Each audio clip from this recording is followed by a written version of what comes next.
what was it like working on Gossip Girl?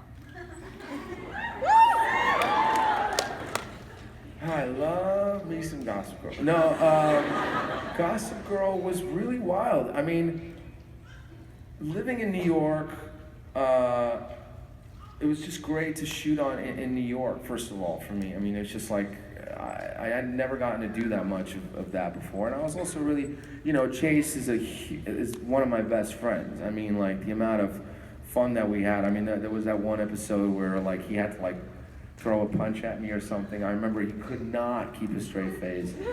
We barely got through it. But yeah, I have a soft spot for it, because when I was little, first of all, in Europe, I was watching like Beverly Hills 90210 and Melrose Place. Like that's what I was growing up with, like at 8 years old, believe it or not. And so I thought it was kind of funny that suddenly I was playing this weird guy that shows up wearing a rug. And then like suddenly he's just in suits the whole time. But he was a little conniving and that's always fun, so. Hi, I'm Bella. I was wondering if you ever went on to Broadway, what play or musical you would like to be in? Well, I managed to do it twice, and I'm always hoping to kind of come back and do that. That's a great question. I recently went out for Guys and Dolls. Woo! Yeah, and not on Broadway, but the movie. So I don't know. We'll see how that goes. But I never say never. I would probably, I wouldn't mind, I don't know, doing something funny, to be honest. Like, that would, like, slapstick physical comedy, something like that on stage would be amazing. Because then I'd get your reactions every night. And that's like the best feeling in the world. Okay, thank you. I love you. Longing, rusted, 17, never mind. I don't know the rest.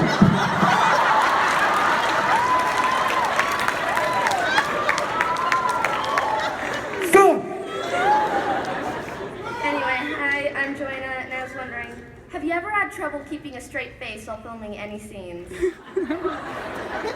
All the time. Yeah, of course, all the time. It's so hard because it's like kind of that thing. What I remember like being in a classroom or something when I was in high school. It's like once you start laughing, you can't stop, and the more you're trying to stop, the harder you want to laugh. But that happened a lot on this movie. Anytime I saw Paul Bettany in that costume, I was laughing. Thank you. Okay, hi, my name is Sophia, and I was going to ask, what was your favorite scene to film in Civil War? Favorite scene, besides the car scene. The scene was beautiful, by the way. I liked shooting that first time that Winter Soldier fights Steve Rogers that's one shot we did. There's no cuts to that, and that was the first thing we learned when I got to Atlanta, and that was literally shot in the first week. If you know what I'm talking about, he comes in, he picks up Zemo, and then out of nowhere, like I charge at him and I push him through the elevator, and we had rehearsed that over and over and over again, and I was amazed that they kept it in one shot. So that was one of my favorite ones. Thank you. I love you. I love you too. Hi, so while watching Civil War, we see some pretty big differences in your character's behavior. The scene we were just talking about versus talking to Cap in the room. My question is, while acting in the movie, do you consider Bucky and the Winter Soldier the same character or two separate characters? No, I think of them as two different people. Yeah. I mean, it just helps me in my mind a little bit, but you kind of have to. It's just, I think of it as like going to if I just think of Winter Soldier, Bucky Barnes, right, as like two different people, it's almost like which one goes to the gym more. Like if I go to the gym and I'm just gonna lift arms every day, then that's what's gonna be the biggest part of me, right? Or seemingly something else. So. In the same way, Winter Soldier is a part of who he is. It's the aggressive part of Bucky Barnes that has been over-amplified, by Hydra or whatever his experience. So they are the same person, but it's just, kind of like, yeah, they're different in a way too. But that's what's fun, and that's what's kind of nice is now he can't ignore that part anymore. He has to find a way to live with that part, or else be swallowed up by it, and as a consequence, probably not make it. So that's where he's at.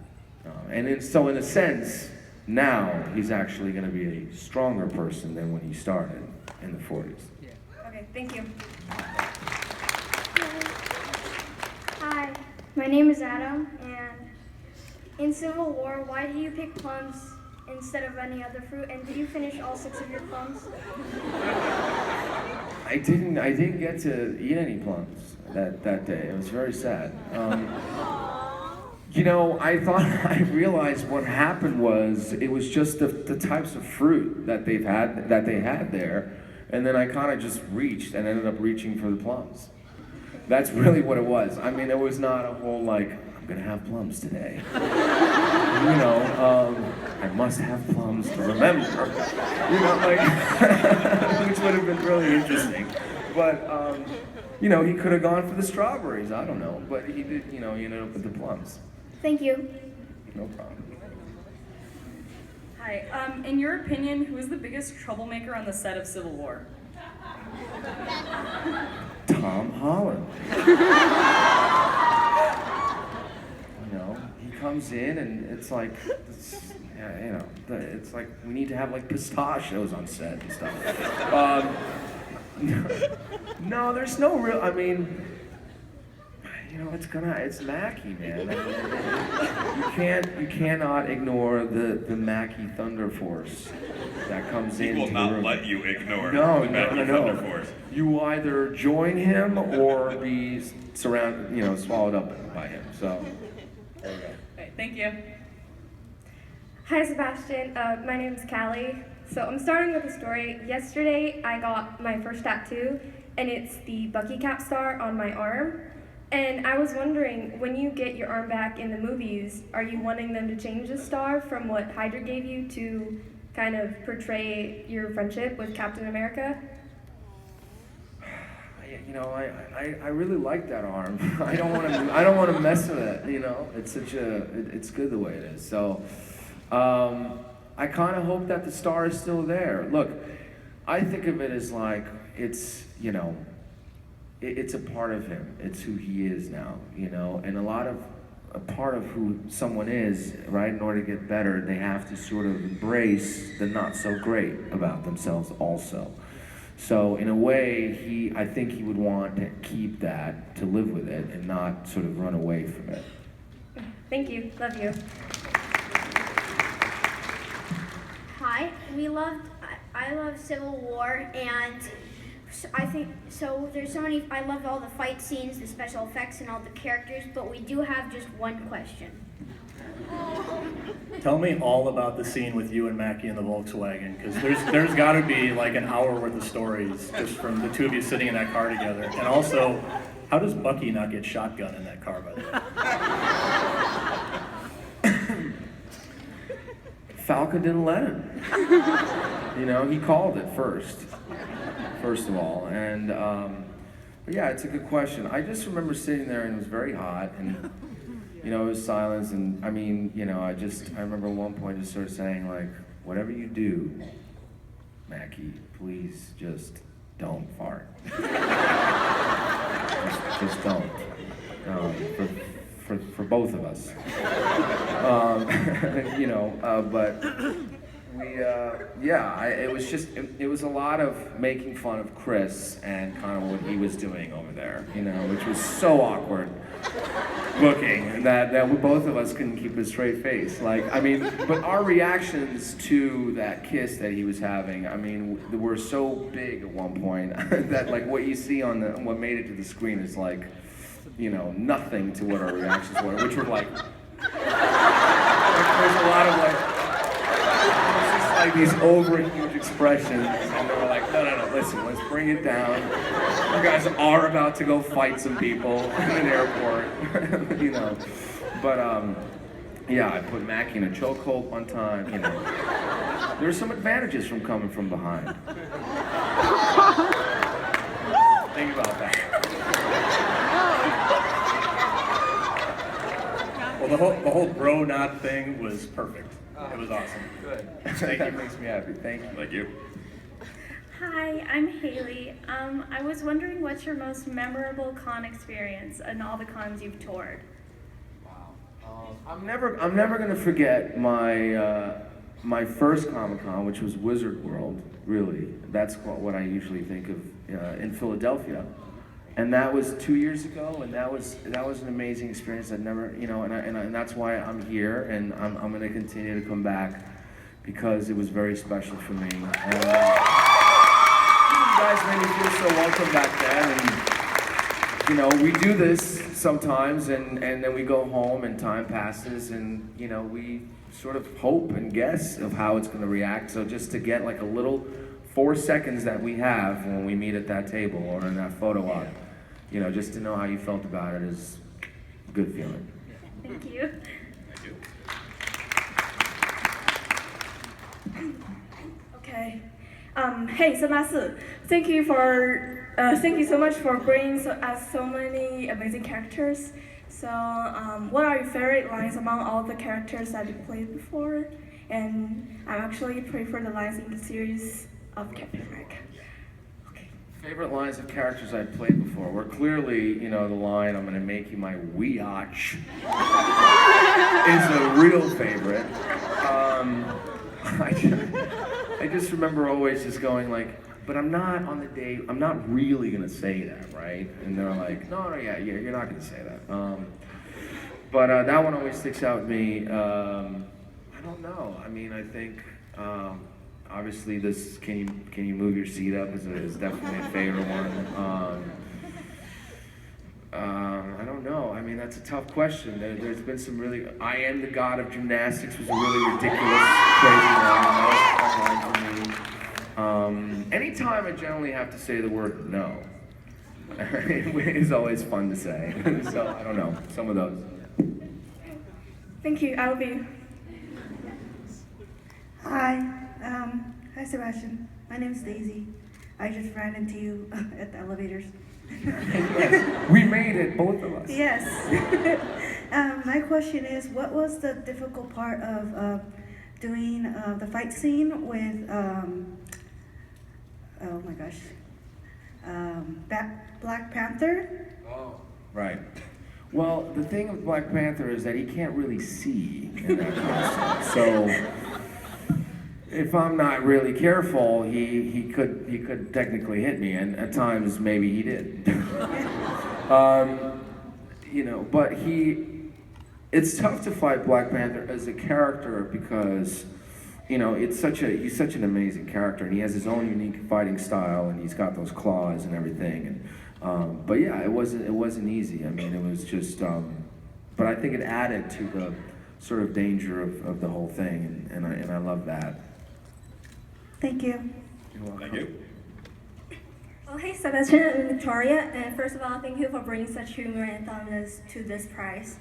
And my question is, if you will play a Disney movie, which other character would you like to play mostly and why? If I was playing someone else in this movie? No, play a Disney movie. If I a Disney movie, what character would I play and why? They already filmed Beauty and the Beast, right? So I can't do Gascon or whatever his name is. What movies do they still have to make? The Little Mermaid they haven't done? What are your Buzz Lightyear? There it is. That's a good one. I could take that. I would do Buzz Lightyear. That would be fun. That sounds like right up my alley. Thank you.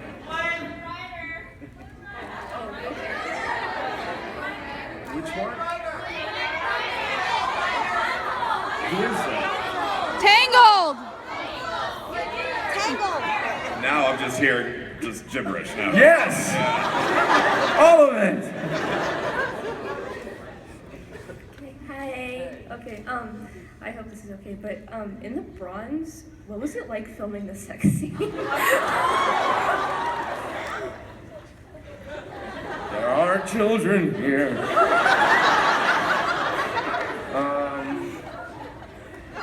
Very naked in every sense of the word. Inside, in my soul, in my heart of hearts, you know, everybody that day was my best friend. It's... No demonstrations. No. You know, you gotta make fun of yourself. I mean, that's how I feel, to be honest. And I just think that was a very funny way of being like, all right, well, whatever, vanity out the window. You got, you know, it's like, gotta go wherever this director is gonna tell me to go. And he certainly was having me go some places. Also, do you have the lube? I don't have it with me. No, I don't have any, no. But yeah, you know, I'm sure I will be getting some from someone here later today. Hi, I'm Mary Beth, and this is Carl. We're huge fans, and I'm sure you're aware there's a large community of authors online that write about you. And I was wondering if you've ever read any of your fan fiction, and if so, did you like it, or are you kind of freaked out? Dare we ask, are you one of those authors? Yes. Well, the answer is no. There's it feels like a very dangerous, you know, trip to go on. I'm very flattered. It's really, I have heard that, and you know, if I can be amused to anybody, I'm more than happy, and I'm happy to hear that. But it's your world at that point. You know. That was very diplomatic. Very well done. That was good. The internet scares me. It really does. I gotta tell you. Thank you. Okay, hi. I have a question about The Martian. They reference Iron Man in it, and I was wondering if, like, they just acknowledge the fact that their crew member looks exactly like the guy that plays Winter Soldier. We had like a table read, and I remember Michael Pena looking. I know. It's you know, but that was a great, that was a really fun little line, and kind of like, you know, something that I was sort of smiling about in my own head as I was, you know, watching the situation from that little door. So, yeah. All right, thank you, love you. Hi, my name is Elizabeth, and I remember meeting you yesterday at the gym. What actor or director have you learned the most from in your career, and what did you learn? Wow. Well, it's a great question.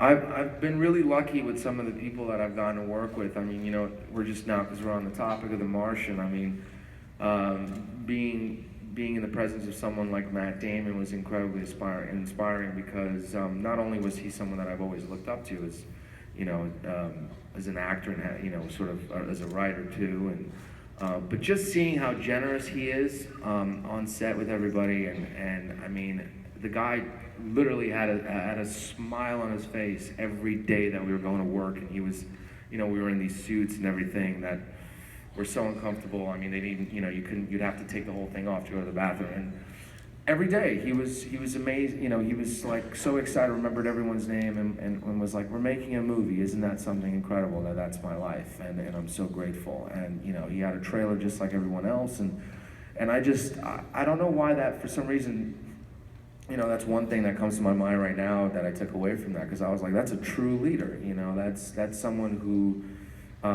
you don't have to be intimidating, you don't have to be sort of twisted and crazy and mysterious in all kinds of ways, you know, to be like sort of looked up to, or you know, maybe it's that idea of sometimes it is good to be loved as opposed to always be feared or something, you know, but he was, I was very inspired by someone like that, and even Ridley Scott, you know, I mean, that's one of the things I was trying to do is with projects, the main thing that kind of comes to me is, if I have an opportunity to work with some great people that I can learn from, then that's always a win, you know. And you know, that doesn't mean I don't look at see how big a part is necessarily, you know. I look more to like who's the company of people that I can surround myself with, you know. Going to set with Robert Downey Jr. every day, again, it was like a whole different inspiring thing in itself. So, you know, we really, I'm a firm believer we're as good, you know, we're